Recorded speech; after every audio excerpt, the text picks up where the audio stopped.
REAL School is an alternative school that works to support alternative learners, kids that have had maybe struggled somewhat in the mainstream. They come here and we attempt to identify their strengths and help them be good quality learners, and we use outside the box approaches like service learning to engage them. 2.5 on each, so it's 5 feet. Our philosophy is that every single person has something precious and deeply important inside of them, and we work with kids who have not had that recognized in other school settings, and they have been marginalized, previous settings not having worked at all. And my philosophy and our philosophy as a school is that it's in there. We're going to figure out what it is that we need to employ to bring it out, and then it is our honor and pleasure to do that. We do a lot of hands-on learning. We do a lot of integrated learning. We spend a lot of time getting to know our students. We use a relational approach to engage kids. And a lot of people who find out about us always say, wow, I wish I knew about this school years ago when I had a child who was a high school age kid. I didn't know about it.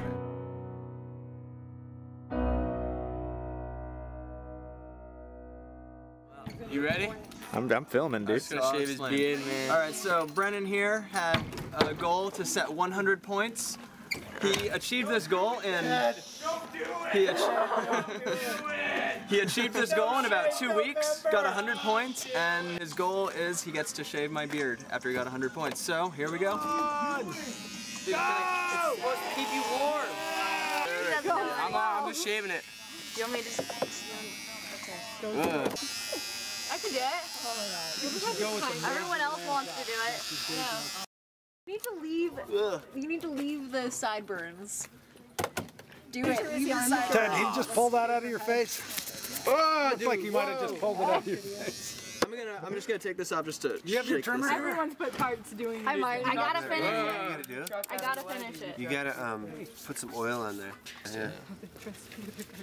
Oh, that's. I'm gonna. They've got to be even. I know. You would. All right, thank you all very much for witnessing that. He earned it. He earned it. I think you should.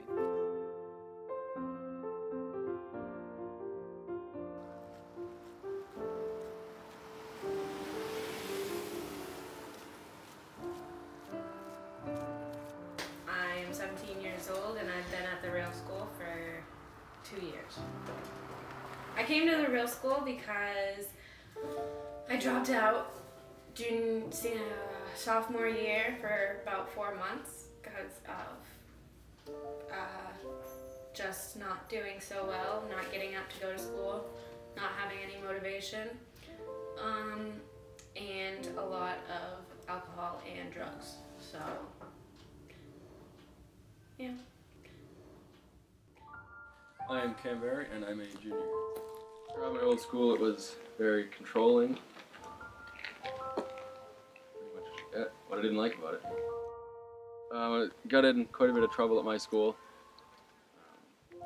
Just didn't really get along with a lot of the teachers there, principals there. This school's a much better fit. After school, I'm not quite sure what I want to get into yet. I still have some time to figure that out, though. So, in here, my grades have just been a lot better. Everything's going good.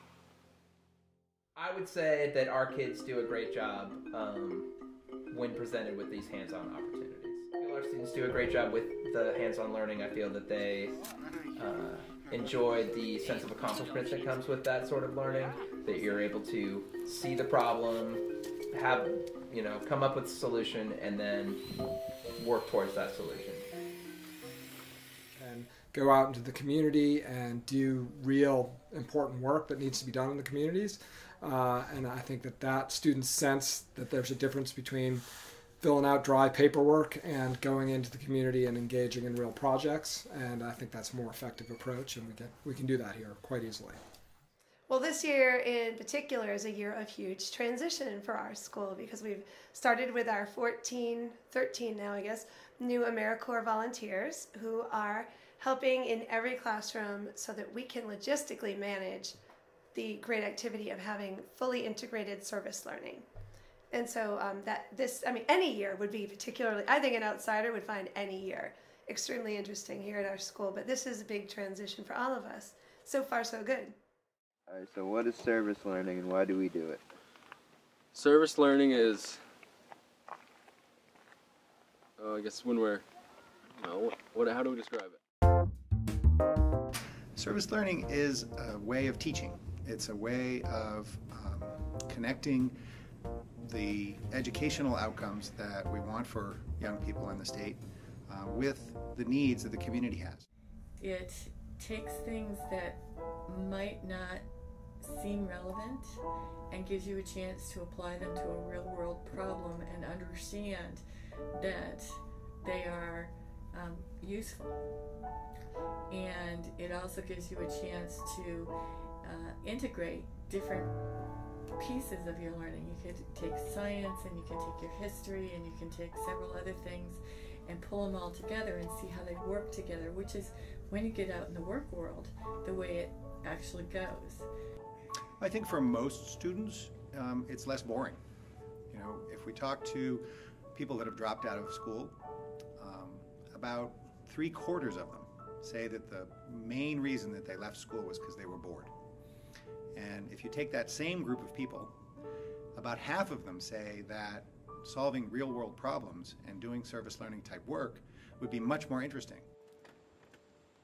I want an actual example. So we're on our way to Florida on Monday morning to do a sea turtle conservation project. And what that entailed when we first came up with it, right now it's kind of a legacy trip because we've done it in the past a couple times.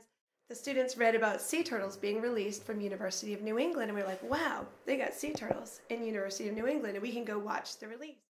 And so the kids started doing beach cleanups in Maine, and then they were like, wow, we'd really like to go down and see a sea turtle lay the eggs or the baby hatchlings come out. So we planned a trip to support the work of the Archie Carr Wildlife Preserve.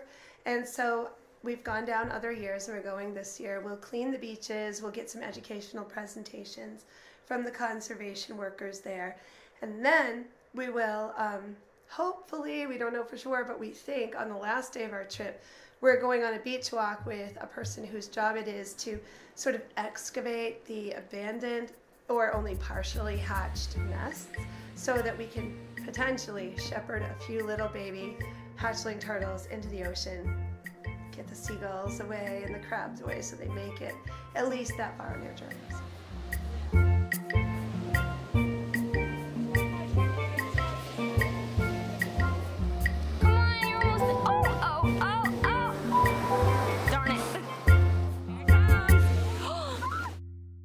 So the Sebago Lake Ecology Center needed a floating boardwalk repaired. The boardwalk was used by upwards of several hundred students a year to go through and learn about the ecology up at the site. The ecology there is interesting. It's a kettle pond, which is a pond not attached to the groundwater or the lake next door, carved out by a glacier. So it's sort of its own independent thing there.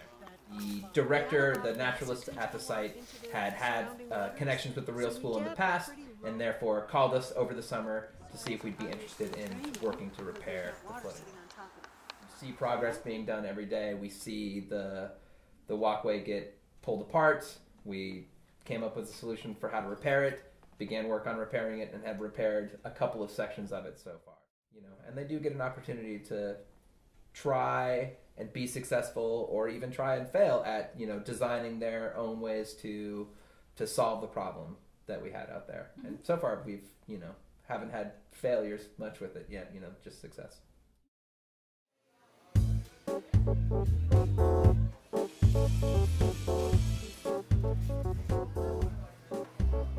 They came to me and said, look, the food is not very good in the cafeteria program. The kids have been talking about how they want to do something different.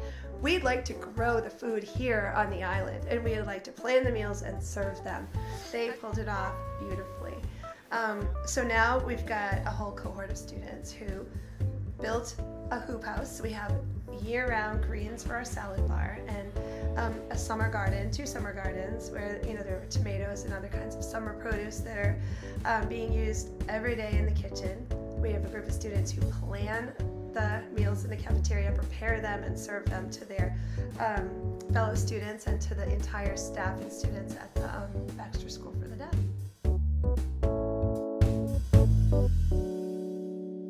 Our students come back after a couple of years and they almost always say the same things. They say, "I am so sorry." And then they say, "Thank you for not giving up on me, and thank you for believing in me." And then they say, "Here, look at my kids." And they almost always are going to pull out a wallet and show you that they're children. And so in and of itself, that's a tremendous success story. It's today, walking through the halls, who last year there's no way we would have thought that they'd have been back or have reinvented themselves in such different ways. And I think you all are meeting kids who are not resembling their former selves, even just a year out.